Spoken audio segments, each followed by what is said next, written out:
আমরা একসাথে যৌথ কোরবানি দিই না? এখন আমাদের ভিতরে একটা চিন্তা আছে, আমাদের মধ্যে যারা যৌথভাবে কোরবানি দিতেছি এর মধ্যে একজনের সম্পদ যদি অবৈধ হয় তাহলে সবার কোরবানি কি বাতিল হয়ে যাবে?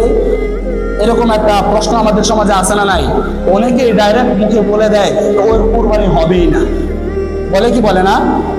এই বিষয়টার মাসালা হচ্ছে, আপনারা যারা কুরবানি যৌথভাবে দেন আপনারা যথাযথ চেষ্টা করবেন ওই লোকদের সাথে কুরবানি দিতে যে লোকদের ইনকামের মধ্যে হারাম সোর্স নাই।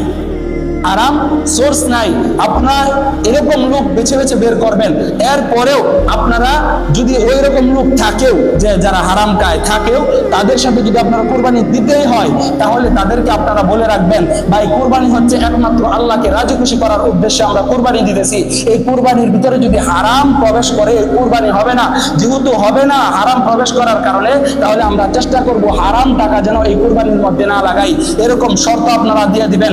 এরপরেও যদি কেউ ব্যক্তিগতভাবে কোনো শরীক যদি ব্যক্তিগতভাবে এটার মধ্যে হারাম টাকা ঢুকায়, সুদের টাকা ঢুকায়, ব্যক্তিগতভাবে যদি ঢুকায়, তাহলে আমাদের যে বাকি যারা আছি ওদের কুরবানি বাতিল হবে না। বুঝছেন কথা? আপনারা শুরুতে বলে দিবেন এটা। বলে দেওয়ার পরেও যদি কেউ নির্দিষ্টভাবে কেউ যদি একান্ত ব্যক্তিগতভাবে যদি হারাম টাকা ঢুকায়, এই জন্য আপনারা বাকি যারা আছে তাদের কুরবানি বাতিল হবে না। তবে যে ব্যক্তি হারাম টাকা ঢুকাইছে ওই ব্যক্তির কুরবানি হবে না। বুঝছেন কথা? এই কথার দলিল হচ্ছে আল্লাহ পাক রব্বুল আলামিন কোরআনে কারীমের মধ্যে বলেছেন, ওয়ালা তাজিরু ওয়াজিরাতু উযরা উখরা, আমি আল্লাহ হচ্ছে এমন আল্লাহ, কারো পাপের ভার আমি অন্য কারোর উপর তুলে দেই না। কারো পাপের ভার, কারো সওয়াবের ভার আমি অন্য কারোর উপর তুলে দিব না। কারো পাপের ভার আমি অন্য কারোর উপর তুলে দিব না।